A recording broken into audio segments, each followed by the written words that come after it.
Stuck trying to launch your website? Discover how this former NYC creative director builds high impact business sites in just days, not months, and the game changing strategies that she uses to help small businesses grow fast.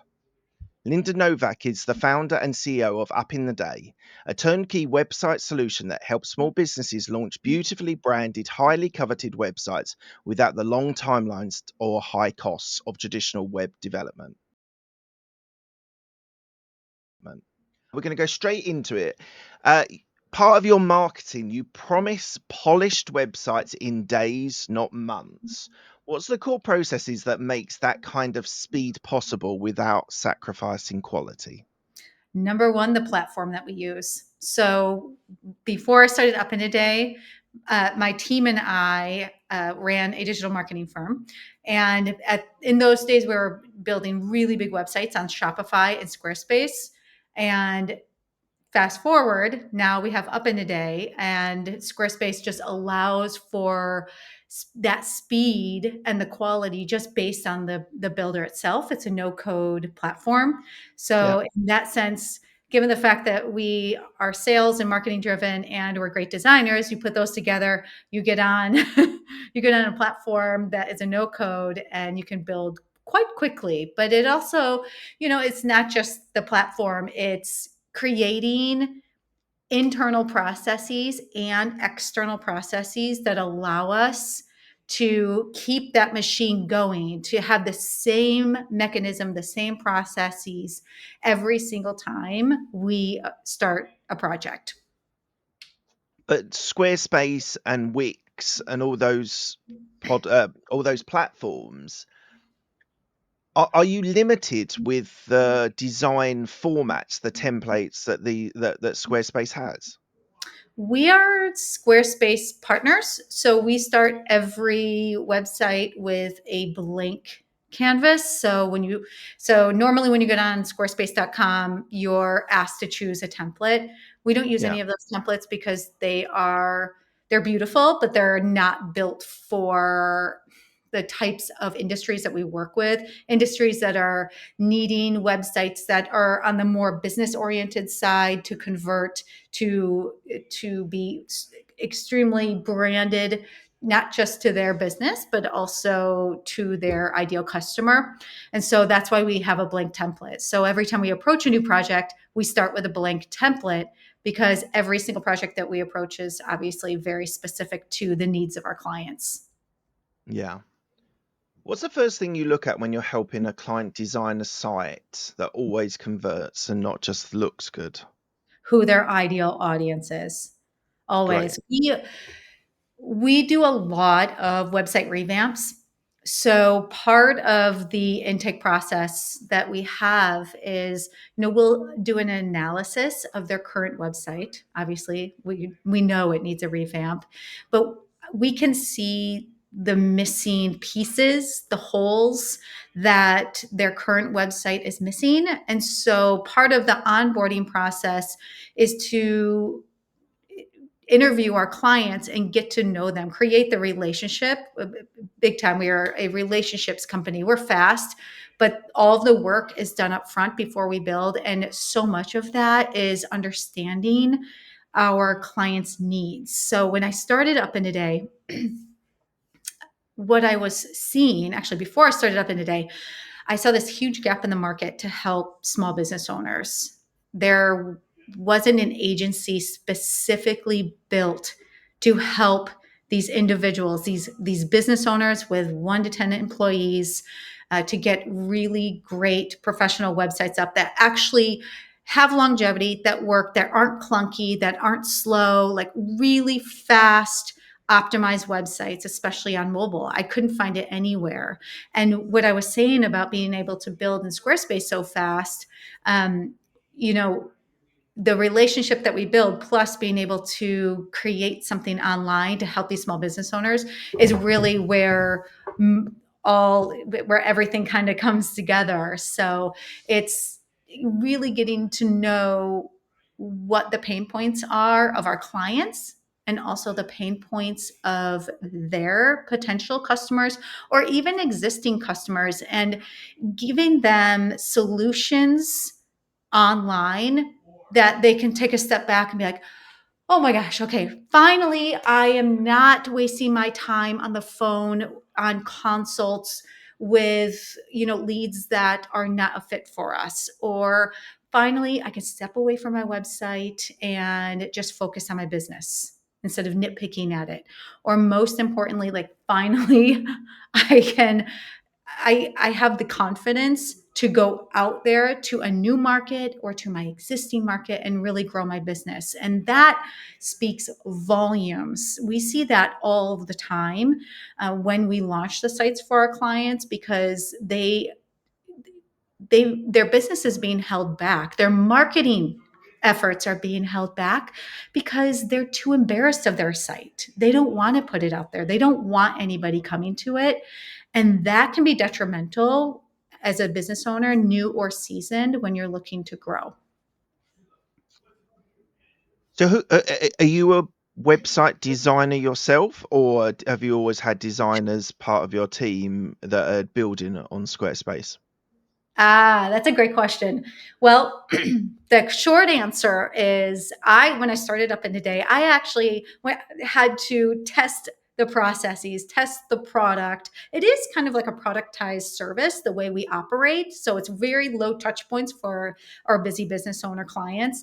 But now, so I was designing a lot of sites my first year. And now, yes, I don't touch the sites except for our reveal when we're showing our clients the website for the first time. We can make revisions on the fly, and I'm the person that does that. So I do act as creative director, so I can get in there. But yeah, typically I get tired when I'm designing all of the Yeah. sites. I have a And great and and team. do you outsource that to contractors, or have you got full-time employees? Contractors. So when I started up in a day 6 years ago, I said, "This is it must have been 7 years ago now. I'm losing track because it was right before COVID when I came up with the idea for Up in a Day." And the one, so obviously you create you typically you're creating a new to market business based on your own values, so how you kind of want to set up your own lifestyle. And I said, well, I want a company that I don't have to go into the office and work every day. I wanted something remote. Now it's very common, but back then Mm. it was less common, 2017, 2018. Yeah. And so when I started formulating the business structure and the model, I said, okay, everybody's going to be remote 1099s. I'm actually the only one that's a W 2 because we're set up as an LLC. Um, and in the US, and everybody else is a 1099. And I cannot tell you, Mark, how lovely that is because I have employees that, although are on 1099s, they work The for me. 1099s are like contractors, Oh, yeah, aren't they're they? contractors. It's contractors. Yeah, yeah, Yes, exactly. So they're freelancers. yeah, The 1099 is obviously the form that they fill out for taxes in the yeah. US at the end of the year. Um, so yeah, so everyone is on a freelance basis. But like I was saying, I have employees that are full time, but yet 1099 freelancers. And then when we need copywriters or custom illustrators, for example, or even we have someone to come in and proofread all of our sites, that's an on like as needed basis. So it's Yeah. really great because we're flexible. Yeah, yeah. So you talked about just at the start about the onboarding process for your clients, and that's where a lot of the work is done before you start building the website. Can you talk me through a client experience, a typical client experience that you have when you're onboarding a new client? Sure. So all of our onboarding is done virtually. I mean, it goes without saying, but it gives you kind of a visual of how it works. And then there's a questionnaire that I have as the lead salesperson. My job is to decide whether or not this is a good fit for us because Up in a Day is unique and we are not built for everybody. So it's crucial that the right questions are asked during the onboarding. So, we have a 30-minute meeting. I'm asking the client, all about themselves. You make that relationship first, and then you go into their pain points in their business, their pain points of their current website. If they don't have a website, why? What are they looking for? So it's bringing in a sympathetic and empathy into the conversation, but also, it's such a good question. Really important. Being very businesslike, yet also asking the right questions. Why? Because you have to build trust. There are billions of website agencies out there, and there are a lot of great ones, but there are a lot of bad ones. And typically, when we're meeting with leads, these leads have been burned somehow. They've had bad experiences, or they tried to DIY their site. So they're either shopping around, or they're just like, please just give me somebody that I can trust that gets it done and gets it done right the first time. So I have to speak to that. And I also have to, decide if they're a good fit. If they're not a good fit, then I have partners that I send them to. Oh, interesting. So you will, if they're not a fit, and you said that your business is unique, and I'm not questioning that as a statement. I'm just wondering, why would you describe your business as unique?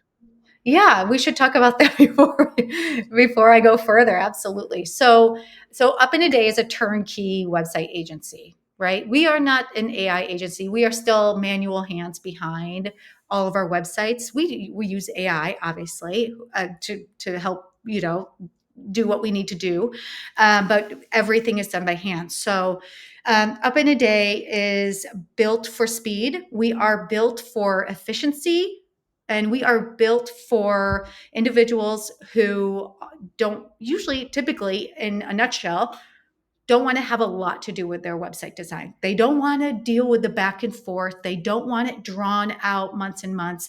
They just want to know what they're getting, when they're getting it, and how they're getting it, right? So we have a 3 touch point process with everybody. We meet with a consultation, like I was just explaining, and then we gather their content. We have a design kickoff call, we build the site, and then we launch the site, and then we support them afterwards in multiple ways. So when I was saying we're different, it's that speed. It's not, yes, some people do come to us, like tech companies who need or are going for their Series C, for example, and they're like, guess what, we don't have a website, can you build us one Right. before That's a different Friday? story. And we're Yeah. like, sure. And those are fun, we love those, because those people are just so great, because they're just like, they're so like focused. So those are a lot of fun. But yeah, so we are, that is, internally we're built for speed. So we have the same process every single time. We have the same type of client with typically the same needs across different industries. And people come to us to get their website done without having to be part of the design process, because we design the entire website up front. So we don't show them Figma, designs and things like that. Like, there's Mm. certainly agencies that do that, and a lot of business owners who need that and want to be part of it, because for whatever reason their business, they need to just make sure that things are going right. Ours are business card websites, service based. We'll do some e-com here and there, courses, etc. But these are websites for confirmation. Imagine this: you have a great business, strong results, and a message worth sharing, but most people outside your network still have no idea who you are. Growth slows when visibility stops. Podcast guesting solves that. Instead of chasing leads or interrupting people with ads, you speak directly to audiences who are already interested in your topic. They share your story, your approach, and your value you deliver. Trust is built before the first conversation. At Podcast Introduction, we help business owners get booked on the right shows. We research targeted podcasts, pitch you on your behalf, and position you as the expert. So every interview becomes a growth asset that drives leads and authority. If you want more visibility, more credibility, and more conversations with the right clients, podcast guesting is a powerful lever for you. Visit podcastintroduction.com and start expanding your reach today. What happens if people don't like the design? Do you no? But it's a serious question. Like, do you redesign? Do you get them more involved, or does it, or are your processes so well drilled that that rarely happens because you're already including them in the early stages? Therefore, you've got an idea of what they want and they're happy. Does it ever happen? And what would you do if it did? It's the latter. And I'm not kidding. We've designed over 300 websites and has never once happened because, it's because the way I set up the company, I knew exactly who we were targeting and how we were going to fulfill their project needs. And it's all of that work up front before we approach the Yeah, project. Isn't that yeah. crazy? I mean, knock on wood. I have a website reveal today, so let's hope. Well, hopefully, I haven't jinxed it. Yeah, good fix it. But yeah, no, typically our clients, we're like the HGTV of websites, Mark. I'm not kidding. Have you ever seen Fixer Upper? Yeah, yeah, Okay, yeah, so yeah, that's what we do.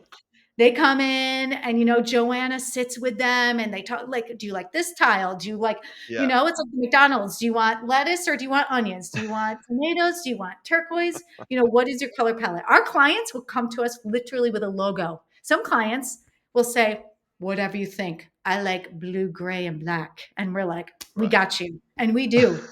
We do. It is insane. And yeah, so the with the Joanna part, once she gets everything from the clients and knows what she's Yeah, doing, she shows them some examples. What do you like? What do you don't like? yeah, Then yeah. she gets to work, and she and Chip, they go into the house and destroy the entire thing and start from scratch. And then they have the big reveal. Like that is what makes us different. So the program for my listeners in the UK, we're talking about what we call over here called DIY SOS, which is exactly the same thing. They go in and they renovate for families. There's always in the episodes over here. There's always a bit of a story, a heartfelt moment or something within the story, and it's well renowned in the UK that people start crying about three quarters of the way when they make this big reveal of a cancer diagnosis or whatever, something like that. So, Yeah. right, We go through the same thing. Some of our clients do cry because you see your life change before your eyes. Like mm, our clients cannot envision what their life could look like on the other side of an up in a day yeah, website. I know that sounds boastful, but I've done hundreds and hundreds of these, and it is so rewarding. And when I started up in a day, I never went into it with the intent of the gratifying or the gratitude that I get from actually helping people. And the more websites we do, and the more I see these people's businesses change, the more we just want to help. So we started, yeah. supporting them with all kinds of marketing services, like just let us do it for you. And they love that. They Right, because love that it. was going to be my follow-on question. Like, how much do you get involved in things like SEO, lead gen, brand positioning? Like, you're obviously building the face. Like, I always think your website is like the shop front. You're building the face of the business. How much do you get involved in those other areas? So our websites are packaged up, ready to go, which means on the back end, we do tier 1 of 3 SEO. So that's SEO for those of you who aren't sure. Tier 1 is the SEO you put behind all of your pages and your page titles and your images. You can do a little schema markups if it makes sense for your business. So we do that because your website needs 8 to 12 months to get some traction through Google, Yahoo, and the like. Now ChatGPT. Um, and so, yeah, so we handle all of that. Our clients do come back to us for SEO help, and we'll do another round. We'll refresh it. We'll maintain it on a monthly basis. So yeah, typically what happens is our clients will come back to us within about a year to 2 years with new services or a quick design refresh, and then we'll refresh the SEO at that time. Amazing. Um, let's go back 15 years. You worked in high-end, high-level creative roles at some huge brands. What was the moment that you decided that you wanted to step away and build your own business? I hope they're not listening, but it was when I took a short-term gig at Norwegian Cruise Lines.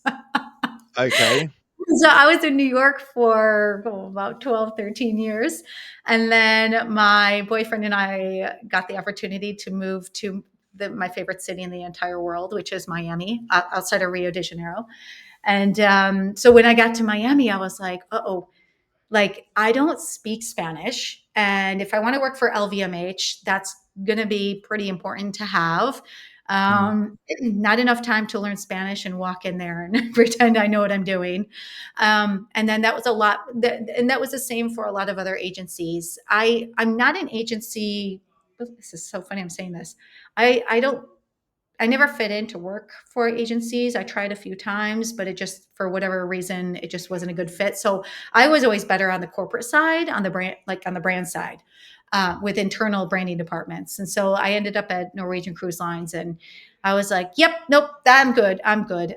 I come from a family of entrepreneurs, all 20 to 30 of us on my dad's side. Big, it's a big family. Everyone is an entrepreneur, and every single person owns their own business. I am the only one out of the entire family that decided to go corporate. And why So, did you decide to go corporate? honey, somebody else just asked me this, and I'm like, I'm not really sure. I think because when I was little, a little girl, I always dreamt of being in fashion. I knew I was going to live in Paris or New York or Chicago. I was a big city kid. I grew up in small town Michigan, and it was always in my blood. And whenever I could sneak away to Chicago with my aunt who lived there at the time, I would. I would just like hop on the train and get there. And I loved it. The city called me my entire life. And when I graduated from Michigan State University, 3 days later, I moved to New York City with $800 in my pocket. And I took a freelance position. No, sorry, it was well a very very underpaid freelance position at an agency, and I was there for a couple of years, and then I started looking for another job, and I got a job at L'Oreal, and I was at L'Oreal for 5 years. And my naivete coming from the Midwest, I just got really burned out. I worked my way up the ladder super quickly at L'Oreal, and then I decided I needed a break. And Right. with my parents' push, I moved to Brazil for with my savings in my pocket and a backpack, and I loved it. I was there for 3 years total, and my last year there, I was working for an amazing agency in Rio. And then New York called me back, and I ended up at a position as an art director for a company called Carol's Daughter. Some of you may or may not know that. You can see them, and you can find them in CVS now. I'll get a little plug, I Okay. guess. Yeah. Yeah. But they were acquired by L'Oreal, and I was like, okay, no. And I ended up in publishing, just through my network. And then the publishing Okay. is where my career just took off. Like literally, I would not be the entrepreneur, the business owner that I am today without that. And what it was a creative director position in the marketing department on the sales side. So what I did for the next 7 years across Bon Appetit Magazine, Entertainment Weekly, a little bit of People Mag, and Women's Health Magazine is I would create sponsorships, events, programming, anything to draw in advertisers to the magazine online and in print. So I got my feet wet in everything. But what it really Okay. was a leadership role with big teams. It was working across multiple departments and being the one that was helping the marketing departments execute the pitches or the actual deliverables, whether it was a huge event like Entertainment Weekly in San Diego for Comic Con, like those huge parties that they have, so fun. I would put those on with my other departments, and so it was very much like a sales marketing role. And then again, fast forward, Miami, Norwegian. I'm good. Time to start my own company. So did you mentioned about burnout, and it's something that I think a lot of we should be talking about and sort of like normalizing it as part of a conversation. So you said like you experienced burnout. Briefly, what was that experience like for you, and how did you sort of rebuild after that period? I have always been a super dedicated, extremely hard worker, Sagittarius and Capricorn mix. And I worked really hard at L'Oreal, but I feel like the dynamics and the environment at the department I was in, at the brand, I just did not fit in well with. And I just felt like the harder I worked, the more I started to resent it, and I couldn't figure out why. And now I know, obviously, many years later, but and we won't go into that. But it was just, I felt like I was just too innocent, and I needed to step up my game, and I didn't know how. And I felt, and the the way the departments, at least in this brand at L'Oreal, they were how they were structured were, it was almost tiers in which the creative department, I was a graphic designer at the time, the creative department was at the bottom.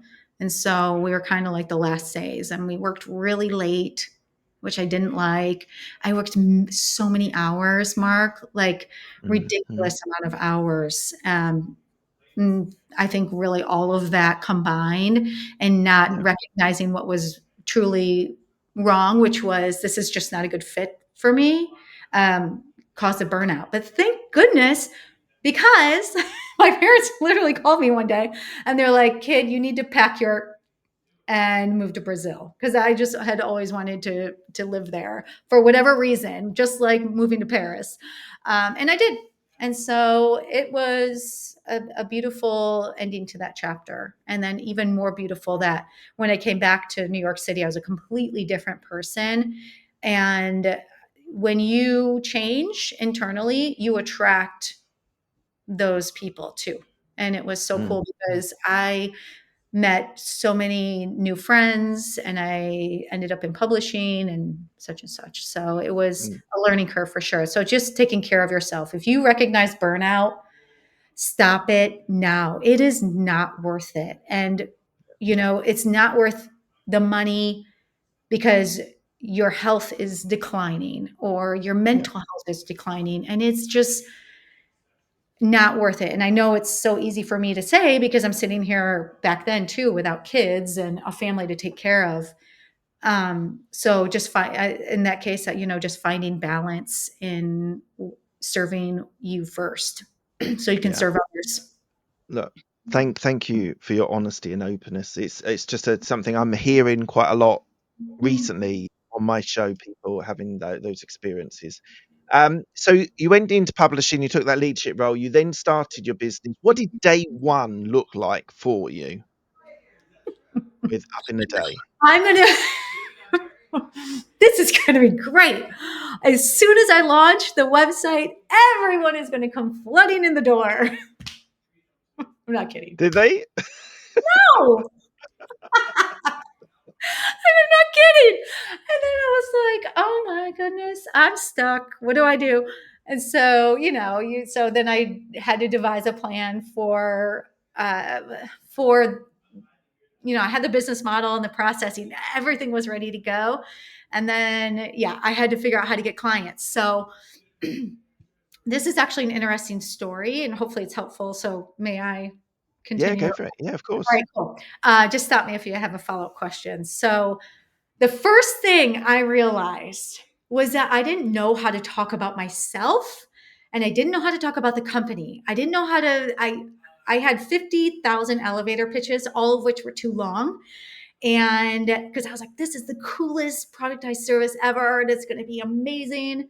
Everyone's going to need it.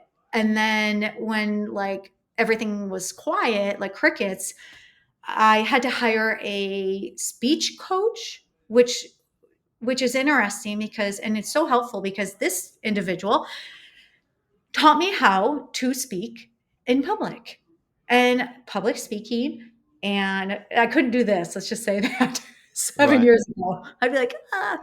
Um, and so, yeah, so I learned how to talk about myself. So that was the first thing I did. Second thing I did, I got a business coach, a good one, a really good one who said, okay, well, the one thing you can do to get clients is call every single person you know, even if you haven't talked to them in 10 years, and ask them if you can take a few minutes of their time and tell them all about Up in a Day, who you serve and how it works, and ask for feedback. And so I did. So I probably had, I don't know, 20, 30 calls with people I knew from New York and Miami and the like. And I pitched the business, if you will, not to them, but just in general. And I got some really great feedback, and a couple people sent referrals to me. I obviously, as I mentioned before, designed the websites myself, and I was like, wow, this process was so worth it. And by the way, it took almost 6 months to build the business, if not more, maybe almost 8 months. So while I was kind of doing some digital marketing stuff on the side, I was building Up in a Day. So I didn't just launch it. I had to build the business first, and I Right. wanted to build the business right before I started testing the market and going to market actually. So, and I did, and it worked. It was beautiful. We still have the same processes today, Mark, even with Mm. AI. It's like crazy. I mean, some things have evolved, but that's Mm. how diligent and careful I was when I created the internal processes for Up in a Day. But yeah, so after that, I got a couple people under my belt, and then I started getting on the social media channels. It took me a while to figure out which channels my ideal clients were on, and then my next putting money behind advertising ish. My next move was Podmatch, so I started doing podcast like we're on now. Yeah. And then I hired someone to do LinkedIn outreach for me. I got so lucky. Somebody was referred to me, another podcast host, from another podcast host, to work with this gentleman who still today does all of our LinkedIn work for us. So Amazing. Um, what would you say the biggest mindset shift has been for you from multiple corporate environments into running your business? And it is because I went from corporate into running my own business, and the first year I was a little bit lost. I was trying a couple of different things because I wasn't I didn't want to pick up what I was doing in my job and do it as a business. So I was finding my feet. What do you think that transition, that mindset shift that you needed to be able to run a small business, first of all, as just you, and then bringing on employees and contractors that way? I would do anything not to go back to corporate. And so the mindset shift happened when I came up with the idea for Up in a Day, and I just believed in it, and I just had perseverance and dedication, and I didn't let go. And but my mindset has shifted a couple times, but yeah, so but it was a good mindset shift because I now had tunnel vision, because I knew I didn't want to go back to corporate, and so I wanted to just focus on this one idea really hard. And then, and then eventually, But now okay, one follow up question is about hiring. So, oh, who was your first hire? And how was the process with that? Was it successful? Then how have you been able to hire people into your business? my first hire were website designers. So I was handling all the project management, everything sales, and then I needed designers. So I had like 6 fails. I had 6 fails.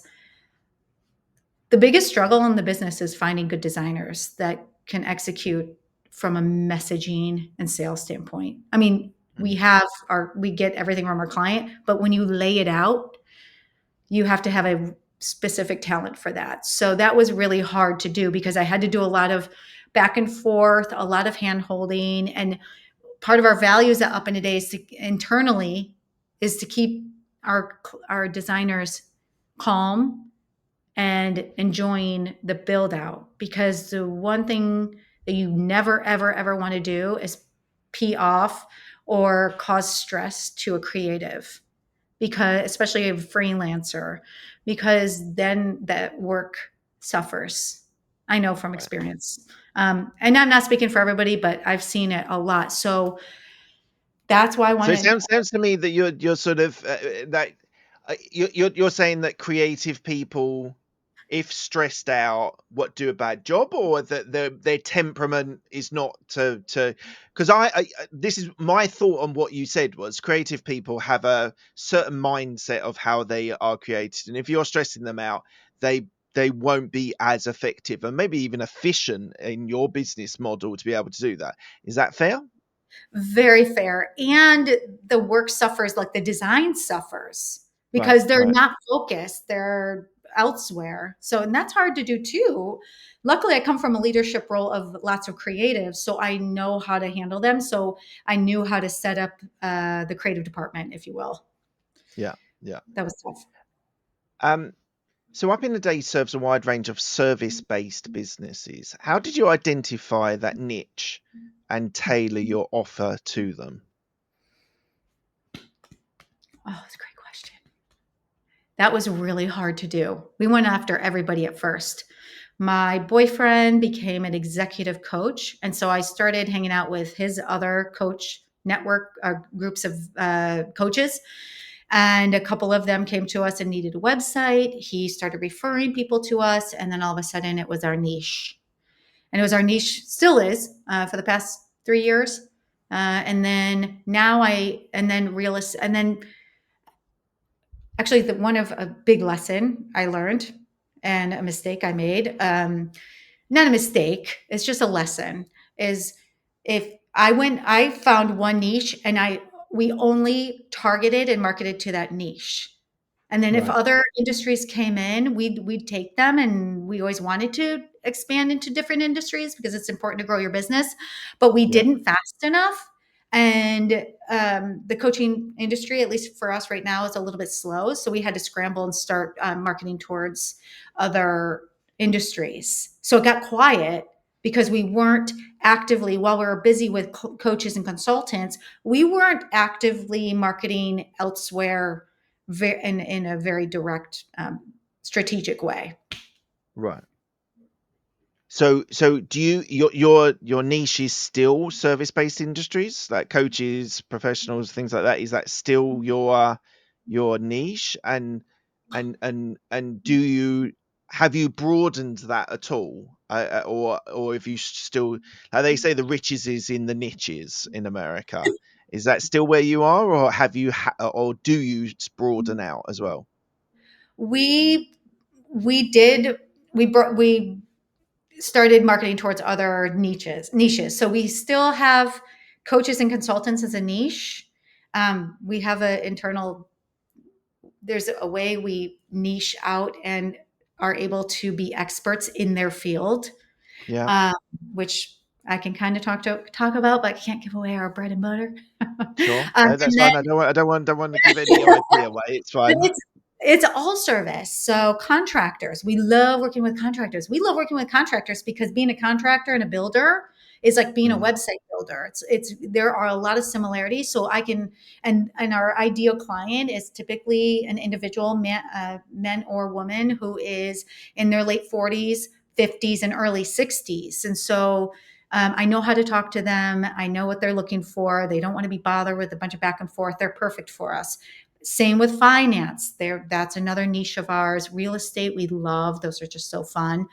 Basic, real estate. Like if you're a broker, like you need your own yeah, website. yeah, yeah. Yeah. not like a massive, like we'll tie into your MLS, but we're also dealing with Squarespace people, right? We're not doing like custom WordPress sites. So you have to be Yeah, careful no, with real WordPress is estate. an absolute nightmare. Yeah. I've got caught in that rabbit warren to go down into WordPress. It's not a very nice place to be honest. Um, so you talked about the role of content, networking, and podcasting to build your brand, and especially the visibility. And we talk of visibility, credibility, and trust.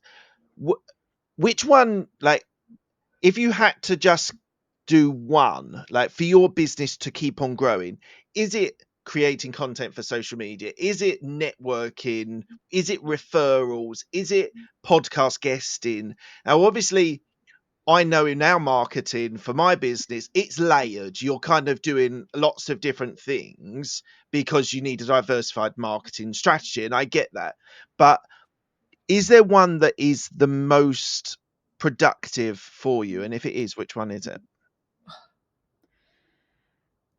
It's networking, but I wouldn't call that like productive as in bringing in referrals. Yes, but not time productive. It takes so much time.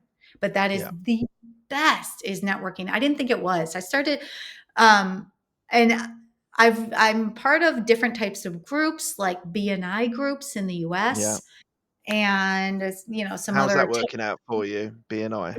when I first started, I was with BNI for about a year and a half. So, okay, networking, I don't know. I'm not sure if I'm answering 100% like to the T because BNI didn't turn over any clients for at least a year and a half. And then all of a sudden, my group started sending people my way. People in my group started coming to us and coming back to us. And then networking, like if I do like a big group networking, like online, people Yeah. will write me down and then come back Mm. to us later. So it is not it's not a quick sale. In fact, Yeah. websites are not a quick sale. You either need a website or you don't. Yeah, But that's very true. That's very right? true with it, isn't it? Yeah. Awesome. Yeah, and then my second one, and I know you asked for one, That's but I fine. have to give you a second one because networking, while fruitful, is a long game. So you have to be Yeah. prepared to put in the time and waiting for those referrals to come in, and also staying top of mind with the people in those groups, like showing Mm. up, saying Mm. hi. And then LinkedIn. All of our clients are on LinkedIn. They're not on Instagram, but they are on Facebook. But yeah, LinkedIn outreach has been really great for us. LinkedIn outreach, has gotten a little flooded, and so people are a little annoyed when you reach out to them. So I have to be careful on how I do that. But Yeah, LinkedIn's no, great. me too, me too. Yeah. We have it's a great strategy for us, but you do have to be. It's nurturing that relationship. It's Yes, not just saying hi, can we connect, and then selling. that's right. It It is. we've got to be careful with that because yeah, it's a very valid strategy and still does 100% work, but it's got to be now tailored a little bit more carefully than possibly 2 or 3 years ago, where you could just say hi and then go, "Would you like to buy?" Most people are not doing that now. No way. Um, how would you say you've evolved as a leader? I have my confidence level has greatly increased. And the reason why it's increased is because the number of websites we have designed. So I have trust in the company, I have trust in myself, and that leads to confidence. And as a leader, when I bring on, I make sure that everyone is very aware of the situation at hand with the company, sometimes financially, sometimes not. Everybody knows how many leads are coming in, how many consults have been done. We have the metrics, we have daily meetings. And so for me, being a leader is all about transparency and communication and positivity.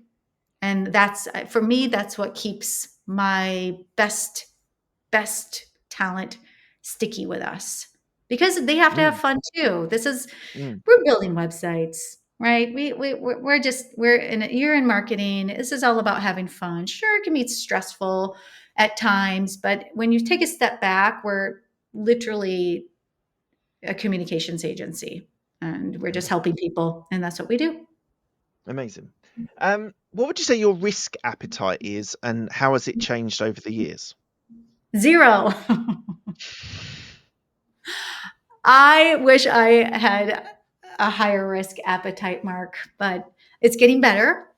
It's getting better. Well, My you I started a business, you backed yourself, and that's a massive risk in itself, isn't it? That's true. That's true. And while I was saying that, that was going through my head. So there's two different types of risks. There's risks of you putting a bunch of money behind advertising, and you never know if it's going to happen. So my tolerance for that has always been a little low.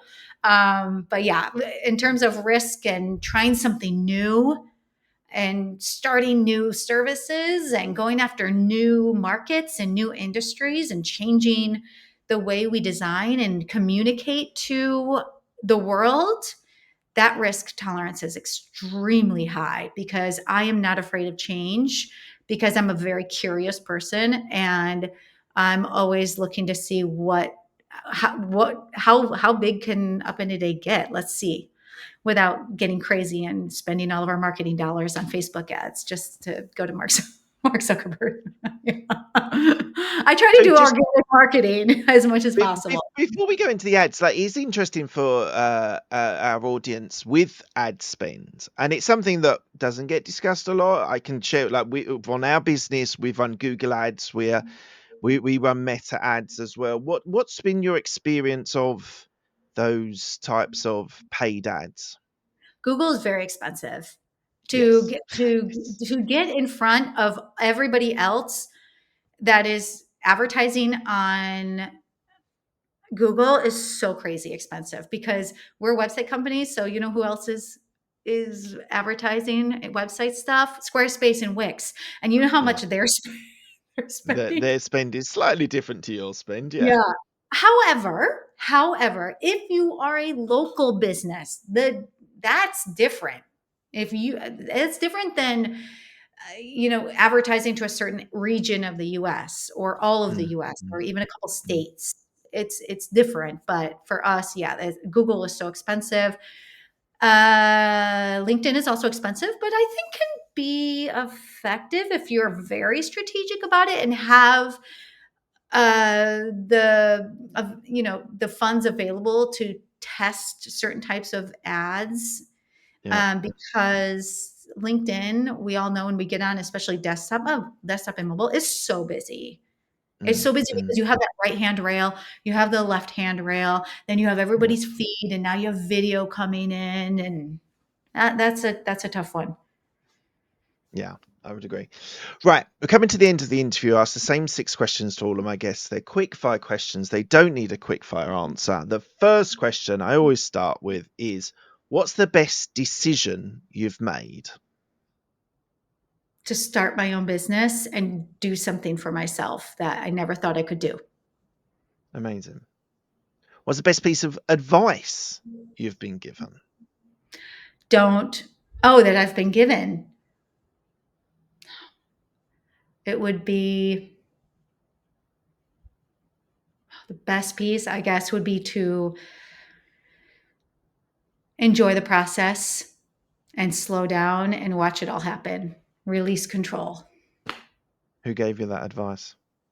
My boyfriend, who's the business Who's a coach. coach? Yeah, he's amazing. He's so good. That's quite useful to have one of them that's living with you. Yep. You did well there. And I get a back rub with it, and my head stroked, and yeah. So that's the best piece of advice. Who's the person that's helped you most in your career? Believe it or not, the same person, my boyfriend, he is an entrepreneur at heart, and he has started and sold so many businesses, but he's a very intelligent human being, that is also creative, while analytical, and can step away from any situation and be able to see it as a big picture. And he has completely changed who I am as a person and my business as a whole. Amazing. Right, this is a bit harder, this one. Tell me about a regret that you have. Lots of regrets. But my most recent regret is what I was saying earlier about realizing not that we were just riding the wave with one niche, and all of a sudden that niche just wasn't spending, and we had to scramble. Was that was a big regret. And what did you learn from that experience? So you'd narrowed down your niche. You were riding that wave, and then the spend, the clients just stopped. So were you not quick enough to see that and do something about that, or like what was the experience? Why do you regret that so much? We weren't quick enough to see it happening as it was slowly happening, but also we were enjoying the ride. And instead of saying, okay, we got this one going, everybody, this team, go, you just keep doing coaches. Meanwhile, myself and these two other people, we're going to start going after contractors and finance, and we're going to create all of this marketing material because it's a lot of time, money, and effort to Yeah, go after a new niche. yeah. And we didn't do that. We didn't take the time. I didn't separate the departments right to scale, I guess, or to generate Mm, focus into new markets. Now we are, but yeah, I hope that yeah. does that answer your question. No, that does. Wonderful. Was there a time when you wanted to give up on your business, and what made you pull through? Yes, when I had a set number of sales and revenue that I was sure I could make. It was probably my second year in, and it wasn't happening. And I was not sleeping at night. I couldn't figure out what I needed to do. And I felt like I tried everything and I was getting exhausted. And I felt like I just wanted to give up. And what made you pull through? Perseverance and putting myself out there, putting my face behind the brand, which I never wanted to do. So just putting myself out there, spending more time on the company, or yeah, I guess on the company, because I had to join a bunch of networking groups and just try different things with like Mm, Podmat or podcasts and everything. So mm, I just had to hang on financially and try new things and hope for the best. And luckily it did come out for the best. brilliant. Um, Tell me something that most people don't know about you. I love skimboarding and I'm really, really good at it. Like I can do tricks. Skinboarding. What's You know what that skinboarding? is? No. I know. You may not know over there in London. Is it Skimboarding we've gone? skimboarding are those boards that are, I don't know in metrics, but they're about 3 to 4 feet tall and they're Right. shaped like surfboards, but they're Yeah. flat and skinny. Typically in the past they were made out of wood, now they're made out of fiberglass. You wax Yeah. them up like surfboard, but instead of paddling out, and there's no fin, so they're just flat. And instead of paddling out to the surf, you start running along the shoreline. As soon as a wave comes up just right, you release the board and then you sprint really hard. Yeah. Yeah. Okay. Yeah.